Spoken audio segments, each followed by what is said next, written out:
محمد الفاتح لما أغلق خاتم لما سبق ناصر الحق بالحق والهادي إلى صراطك المستقيم وعلى آله وصحبه حق قدره ومقداره العظيم.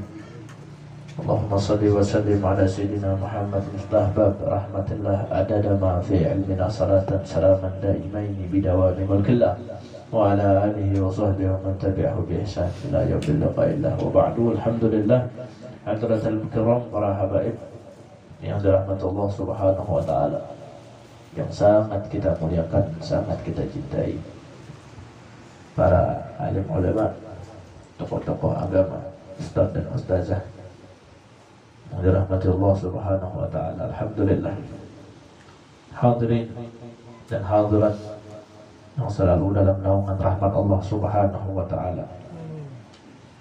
Alhamdulillah,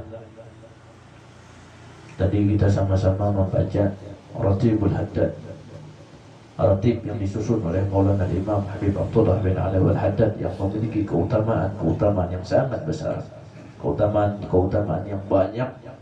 Kemudian kita bersalawat kepada baginda Nabi Muhammad sallallahu alaihi wasallam, teriring tawassul kepada Ratibul Haddad, berkat pembacaan Ratibul Haddad, berkat pembacaan Maulid, berkat pembacaan salawat kepada Nabi Muhammad sallallahu alaihi wasallam. Mudah-mudahan hajat kita semua dikabulkan oleh Allah Subhanahu wa taala. Hajat dunia dan hajat akhirat. Amin ya rabbal alamin. Alhamdulillah.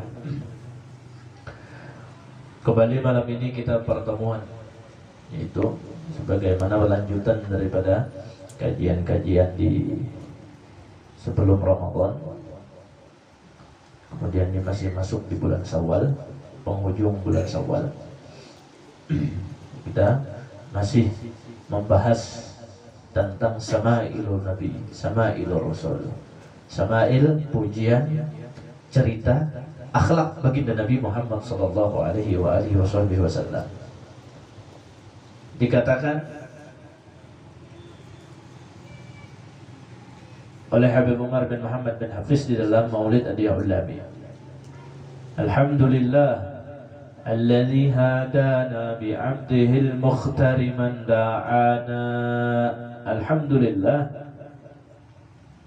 segala puji bagi Allah Subhanahu wa taala, alladzi hadana, yang Allah Subhanahu wa taala tersebut memberi petunjuk kepada kita semuanya. Lewat mana? Bi'abdihil mukhtar, melalui hambanya Al-Mukhtar yang terpilih. Menda'ana, siapa hambanya? Rasul sallallahu alaihi wasallam. Kita bersyukur kepada Allah Subhanahu wa taala, Allah memberikan petunjuk kepada kita melalui hambanya Al-Mukhtar, yaitu baginda Nabi Muhammad sallallahu alaihi wasallam. Menda'ana, manusia yang mengajak kepada kita untuk berjalan di jalan Allah Subhanahu wa taala. Allahumma shalli ala Muhammad. Ilaihi bil izni wa qad nadana. Allah memberi izin kepada baginda Nabi Muhammad sallallahu alaihi wasallam untuk mengajak kepada kita. Lalu apa jawaban kita daripada ajakan baginda Nabi Muhammad tersebut? Rasulullah sudah selesai nih tugas Nabi Muhammad. Nabi Muhammad diberi tugas oleh Allah Subhanahu wa taala mengajak kepada kita sebagai umat Nabi Muhammad. Lalu apa jawaban kita? Labbaika ya man dallana wa hadana. Kami pun mendatangi panggilanmu wahai Nabi Muhammad. Kita mengaku terlebih dahulu bahwa kita mendatangi Nabi Muhammad sallallahu alaihi wasallam yang telah mengajak kepada kami, menyeru kepada kami dengan lemah lembut dan bahasa yang indah. Habib Umar menjelaskan bahwasanya Nabi Muhammad sallallahu alaihi wasallam mengajak kepada kita dengan lemah lembut dan bahasa yang indah, yang baik. Kok bisa seperti itu?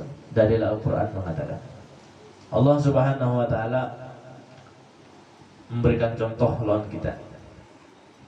Ud'u, berdakwah, ajaklah semuaan. Kalau suami ngajak istrinya salah ngajak suaminya untuk jalan yang benar. Sama-sama di jalan Allah Subhanahu wa taala. Ud'u ila sabili rabbik, menuju jalan Allah Subhanahu wa taala. Menuju jalan Allah Subhanahu wa taala bil hikmati. Ud'u ila sabili rabbik, ud'u ila sabili rabbika bil hikmati, dengan suri tauladan. Contohkan dulu. Contohkan terlebih dahulu. Wal mau'izatil hasanah, sebelum engkau menegurnya. Contoh terlebih dahulu sebelum menegur. Jadi imam di rumah tangga nyuruh bini, sembahyang. Maghrib sudah. Seorang masih ngitik seorang hadap. Maulah, kada mau. Sebelum menyuruh gawi dulu. Rasulullah seperti itu. Rasulullah dikatakan adalah Nabi Muhammad SAW adalah seorang sosok Nabi yang termulia, Nabi yang teragung, Nabi yang sangat indah, Nabi yang memiliki pemurah luar biasa, Nabi yang rahmatan lil alamin, Nabi yang memiliki tanggung jawab penuh kepada makhluk-makhluknya. Itu apakah Nabi mencontohkan ataukah hanya sebagai kata-kata saja? Nabi Muhammad mencontohkan. Mencontohkan. Walaupun sekali pian tenang nyuruh orang baik, setidaknya pian pernah baik. Walaupun dakwah itu wajib, sekalipun kita ini ahli maksiat, tetap wajib mengajak kepada kebaikan. Pian ahli maksiat, apakah lepas kewajiban pian untuk mengajak umat Nabi Muhammad yang lain untuk di jalan Allah Subhanahu wa taala? Kada lepas, tetap pian wajib. Sejahat-jahatnya orang tetap mempunyai tanggung jawab kepada saudara-saudaranya seiman seagama. Pianta maaf kita contoh adalah maling. Wajib melarang orang agar orang kada jadi maling. Wajib. Kamu jangan jadi maling, ya padahal seorang maling. Kamu jangan jadi maling, itu wajib hukumnya. Wajib hukumnya. Aku jahat bang masih, aku belum baik masih, aku kan hendak madahi orang, kenapa? Kada boleh gitu. Sejahat-jahatnya kita tetap wajib membawa orang ke jalan yang baik, sekalipun kita kada baik. Kada kau aja kayak itu kada boleh, jadi dalilnya justru orang kada ngaji. Coba belajar bujur-bujur supaya tahu. Artinya orang jahat pun bahkan di dalam kitab maaf. Di dalam kitab kami pernah belajar dulu. Artinya bahasanya memang kurang bagus. Cuma kami pernah belajar dulu dengan salah satu guru kami. Ujar beliau apa? Seandainya nih, maaf orang lagi melakukan perbuatan nakal, paham lebih nah? Bahasanya tuh perbuatan nakal ke pembetulan sana. Paham ya kalau sudah tersambat. Artinya melakukan hal yang tidak baik. Ya kalau saat kita melakukan hal yang tidak terpuji tersebut, tetap wajib dakwah itu ada. Ikamlah jangan melakukan yang baik. Padahal seorang rahatannya nih wajib nasihat mas. Paham lah. Saking pentingnya dakwah kepada Allah Subhanahu wa taala, mengajak yang baik. Nah itu cuman cara terbaik bagi orang untuk mengajak kepada kebaikan, suri tauladan, contoh terlebih dahululah diutamakan. Itu cara terbaik. Bukan berarti suami yang jahat kemudian tidak berhak untuk menegur dan mengajak istrinya kepada kebaikan, kada. Bukan berarti istri yang jahat tidak boleh menyuruh suaminya untuk berlaku kebaikan, kada. Sejahat-jahatnya suami wajib membimbing istrinya, sejahat-jahatnya istri wajib menegur kesalahan suaminya. Sama-sama wajib memberikan nasihat. Cuma ingin jalan terbaik, lakukan kebaikan terlebih dahulu sebelum mengajak kebaikan. Paham lah? Itu jalannya aja, caranya. Kalau pang kena imbah ulun padahakan, amalakan dulu hanya membawai orang, lalu kada hakon madahi bini di rumah, aku pang belum baik lagi, itu salah. Itu kada bagus.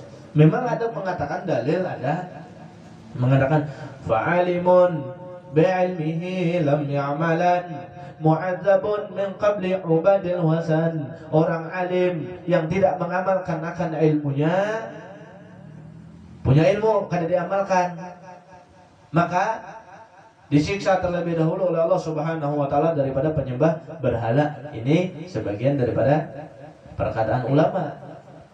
Anda Waman bi ghairi ilmi ya'malu a'maluhu mardudatun la tuqbalu. Tapi pulang kada ada ilmunya sama sekali, pura-pura beramal, kada pernah ngaji masalah sembahyang, kada pernah belajar wudu, kada pernah belajar apa ngarannya melakukan apa hal-hal kebaikan yang lainnya, kada pernah belajar, dilakukannya amaluhu mardudatun la tuqbalu, amalnya tertolak di sisi Allah Subhanahu wa taala dan tidak akan pernah diterima.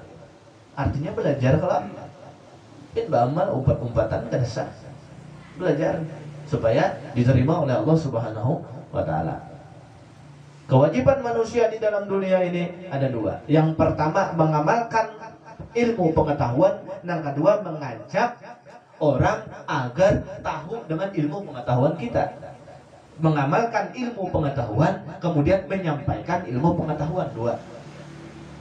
Ini supaya paham, ini dua. Pian bisa masalah wudu, wajib pian mengamalkan. Kemudian wajib juga bagi pian menyampaikan. Dua kan? Sekarang pian belum bisa mengerjakan wudu, tapi masih ada kewajiban pian wajib menyampaikan ilmu. Pian belum mengerjakan ilmu, tapi pian masih wajib mengamalkan ilmu. Kalau pian berkata, kalau aku belum mengamalkan ilmu, maka aku tidak menyampaikan, maka gugur kewajiban pian. Seandainya ini dosa ini ditinggalkan keduanya, maka tergenal dosanya. Mending pian sampaikan, walaupun pian belum mengamalkan ilmu tersebut, sampaikan terlebih dahulu seraya berniat, mudah-mudahan berkat aku menyampaikan ilmu dan mengajak kepada mereka, mudah-mudahan kelakuanku yang kada baik jadi baik. Itu ya tujuannya, pahamlah.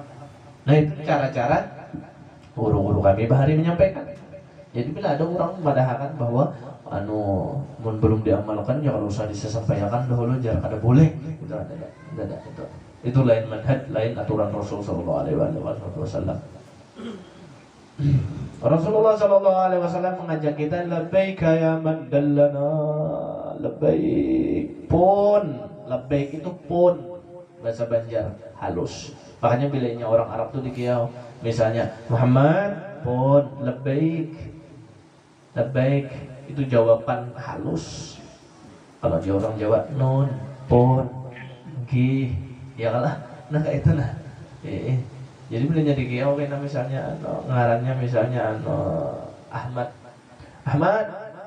labbaik itu orang Arab, arti bahasa halusnya pun. Labbaik ya man dallana wa hadana, pun ya Rasulullah, pian telah membawai ulun dengan bahasa yang indah dan dengan cara lemah lembut. Apa contoh lemah lembutnya baginda Nabi Shallallahu Alaihi Wasallam mengajak orang? Banyak. Sampai-sampai Nabi Muhammad itu di dalam sebuah hadis, Nabi Muhammad Shallallahu Alaihi Wasallam mengatakan, Nabi Muhammad tidak pernah mengatakan qala la abadan. Nabi Muhammad kada pernah mengatakan tidak kepada orang yang meminta kepadanya. Sama sekali kada pernah mengatakan tidak. Iya, itu dah jawaban Nabi Muhammad. Jadi 63 tahun Nabi Muhammad hidup di dalam dunia, menginjakan kakinya di atas punggung bumi, tidak pernah mengatakan tidak kepada seseorang yang meminta kepada Nabi Muhammad. Saking Nabi Muhammad itu baiknya manusia. Kipian bang rancak lah, datang sumbangan pak untuk pesantren ada di Kintab. Awak ada duit? Oh mbak, jangan julungi ka 1.000 ka 2.000 kan? Ya kan? Ini ada pulang sumbangan kata Ros jajin itu aja orangnya aja. Kan sudah saring. Nabi Muhammad tidak pernah mengatakan tidak kepada siapapun yang mereka, walau kana kafiran, sekalipun yang datang kepada Nabi itu bukan muslim, tetap Nabi Muhammad tidak pernah mengatakan tidak. Dibalik saking baiknya hati Nabi Muhammad, dibalik sampai turun-temurun kebaikan ini, nah akhlak terpuji ini menurun kepada Sayyidina Hasan dan Husain, cucu anak Bapak Fatimah Az-Zahra. Jadi waktu itu kita tutup luang kisah 8:30 dah barang. Kan bala-bala was tutup ya. Bala-bala was. Tanggal 9 nimbahan sudah. Jadi Imam Hasan dan Imam Husain waktu itu masih halus, waktu belajar puasa.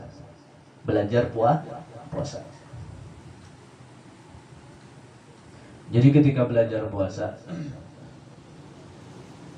Sayyidina Ali, Siti Fatimah, Hasan dan Husain, keluarga yang sangat kekurangan di dalam harta dunia. Jadi Sayyidina Ali, Sayyidina Hasan, Sayyidina Husain, Sayyidina Fatimah hidup di dalam kesederhanaan. Kadang kayak kita makan 3 kali sehari kadang. Keluarga Nabi Muhammad adalah keluarga yang terdidik di dalam kesederhanaan.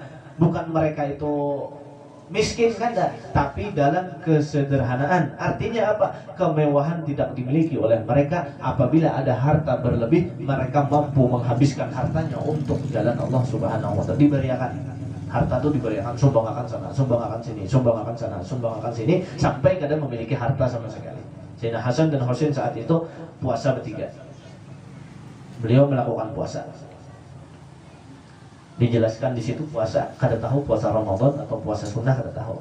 Yang jelas beliau puasa selama 3 hari itu puasa terus.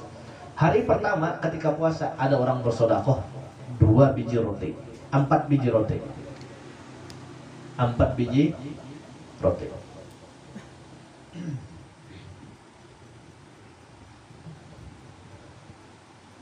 Hendak berbuka sudah hendak berbuka sudah. Datang orang meminta. Jadi, wahai keluarga Rasulullah, wahai Imam Ali, wahai Fatimah Az-Zahra, wahai Hasan, wahai Husain, tolong beri aku makanan. Jadi kisah ada di dalam kitab hadis bahwasanya memiliki roti kada 4, 3. Jadi berencana anu bahlahina anu Hasan, Husain 1 roti. Jangannya bahasa Banjar tuh untuk, kalau biar untuk roti untuk. Jadi Hasan 1, Husain 1, abah separuh, mama separuh. Nah, itu rencananya. Rencana mereka karena punya 3 roti aja. Jam 5:30 sore datang. Assalamualaikum wahai Imam Ali ibn Abi Thalib. Assalamualaikum Bapak Fatimah Az-Zahra. Ulun ini nah kelaparan, kada makan dari pagi, kada ada makan masih. Ulun lapar, adakah makanan dari keluarga engkau wahai keluarga Nabi Muhammad? Ujar Sayyidina Husain. Langsung menyahut. Maka Sayyidina Husain ini halus, yang paling halus. Wahai mama, wahai abah, kayaknya aja sudah. Jatah ulun yang sebiji beriakan kepada orang itu. Dijulung yang sebiji. Biar adil, abah separuh, mama separuh, kami berdua Hasan Husain separuh-separuh juga supaya adil. Julung. Kurang sedikit jam 6 datang lagi bakatok. Assalamualaikum, waalaikumsalam. Adakah makanan wahai Imam Ali bin Abi Thalib? Apa yang dijawab oleh mereka? Ada. Ujar Sayyidina Hasan, ampun ulun aja gini sudah dijolong. Biar mama lon abah separuh seorang, kami biarpun berbuka dengan air putih, kami ikhlas saja kada apa-apa. Julung ampun ulun, ujar Sayyidina Hasan. Dijulung lagi sebiji, sisa sebiji. Ujar Imam Ali bin Abi Thalib, kita berempat, sebiji roti bagi 4, biar adil. Sedikit lagi waktu berbuka sampai, datang pulang sikung. Assalamualaikum Sayyidina Ali bin Abi Thalib. Adakah makanan yang bisa engkau berikan kepada kami? Kami sudah kelaparan. Apa ujar Sayyidina Ali bin Abi Thalib? Ya ada. Ujar Sayyidina Husain. Lah kasih julung. Sudah. Biar kita berempat berbuka dengan air putih. Asalkan umat Rasulullah, asalkan umat kai kita Nabi Muhammad SAW makan dengan tenang, biarpun kita dengan air putih. Dijulung, akhirnya berbuka dengan air putih. Hari pertama. Hari kedua kejadian yang sama.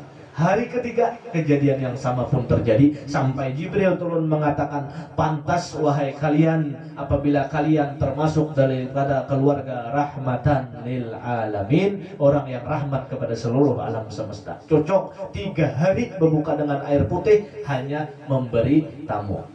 Coba pian bayangkan, adalah keluarga kita kayak itu. Basi makanan kada diberikan ke orang, ya iya lah.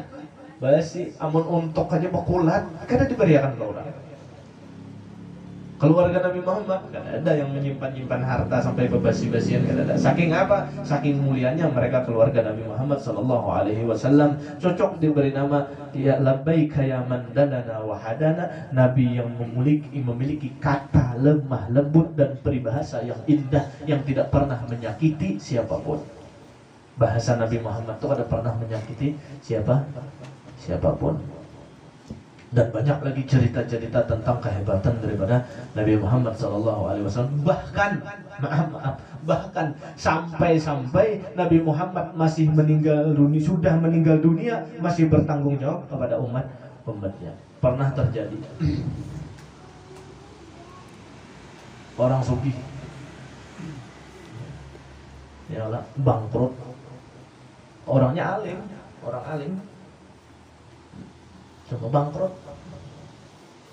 sugih dermawan tapi habis hartanya, kemudian berhutang. Berhutang itu untuk apa? Untuk membayar hutang. Berhutang lawan orang sugih juga, tapi sama-sama orang baik, sama-sama orang ini berpengetahuan lah, artinya fanatik lah dengan agama. Berhutang, si sugihnya, si susah ini berhutang untuk bayar hutang dengan perjanjian 3 hari lagi aku bayar. Habis berhutang, untung selesai, beres sudah hutangnya, dibayarkan sudah semuaan. 3 hari tepat waktunya, iki yang bayar hutang ikan. Anggaplah 500 juta, bayar hutang ikan. Kayak apa nak bayar, usaha aja bangkrut. Ya sudah, ulun kena kau bayar belum? Tunggu lagi lah beberapa hari, siapa tahu ulun kau bayar. Datang lagi beberapa hari, kena kau bayar lagi.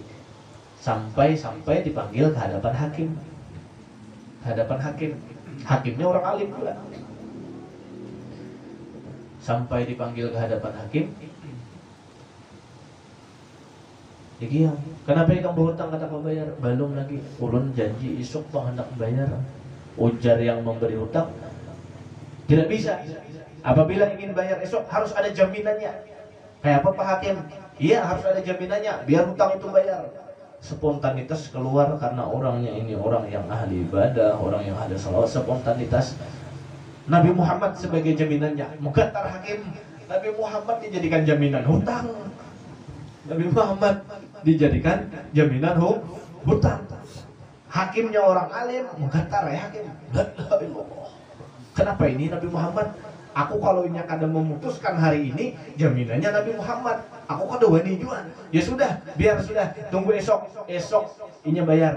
Karena inya menjaminkan Nabi Muhammad, aku kada wani memutuskan. Oke, kita putuskan hari ini bahwa yang berhutang kada jadi ditangkap, kada jadi diponis, kada jadi ditahan di penjara. Nunggu esok.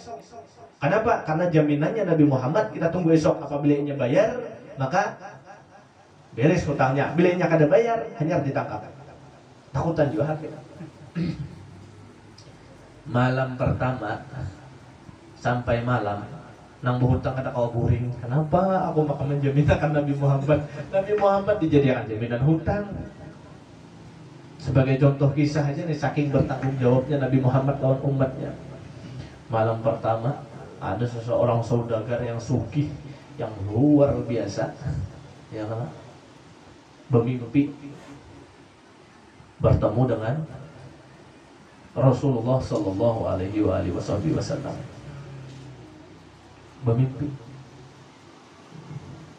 artinya aku ini Nabi dijadikan jaminan hutang.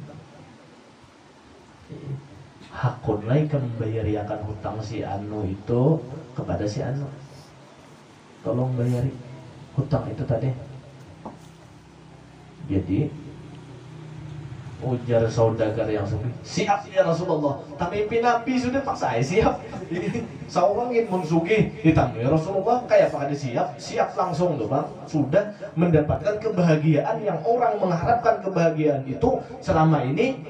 Inya dapat bermimpi Rasulullah, siap ya Rasulullah. Esok subuh langsung datang, dibayarinya hutang. Bayarinya hutang. Alhamdulillah aja bayar hutang. Berkat si Ano tuh nah. Ujar nang sugih 500 juta bayari.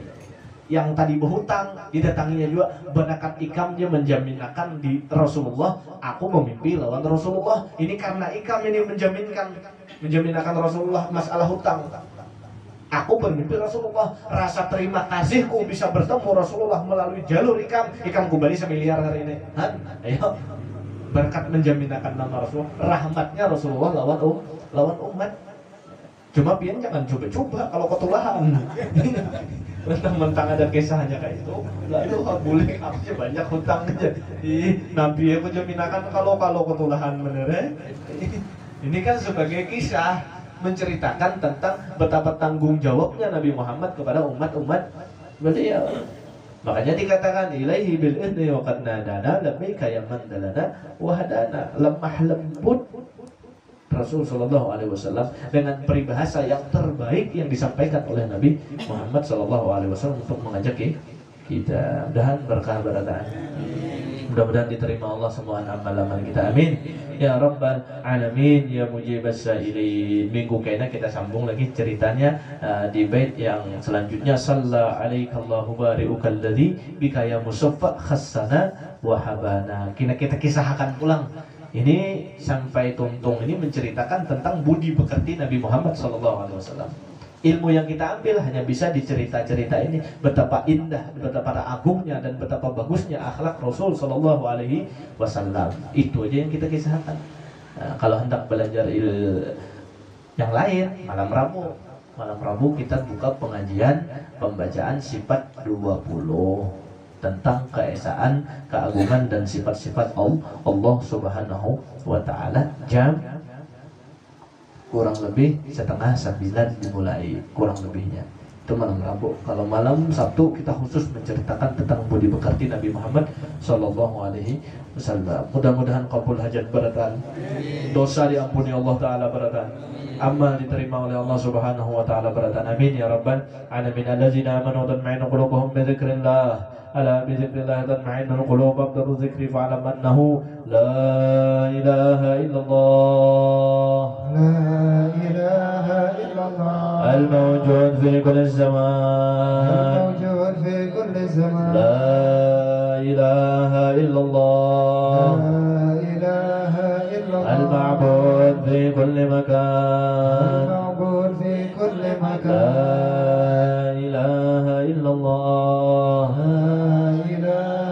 المذكور بكل لسان المذكور بكل لا لسان إله إلا الله لا إله إلا الله المعروف بالإحسان المعروف بالإحسان لا إله إلا الله لا إله إلا الله كل يوم هو في شان كل يوم هو في لا شان إله إلا الله لا إله إلا الأمان من زوال الإيمان الأمان من زوال ومن فتنة الشيطان ومن فتنة الشيطان يا قديم يا الإحسان كريم كم الإحسان لك علينا من كم إحسان لك علينا من أحسانك القديم يا حنان يا منان إحسانك القديم يا حنان يا منان يا رحيم يا يا رحمن رحيم يا رحمن يا غفور يا يا غفار غفور يا اغفر غفار لنا وارحمنا وأنت خير اغفر الراحمين لنا وارحمنا وأنت خير الراحمين. Sallallahu alaihi wasallam Muhammad wa alihi wasallam. Alhamdulillah rabbil alamin. Seperti biasa tetap kita jalankan kotak amalnya untuk pembangunan majelis taklim yang ada di Gunung Asmor.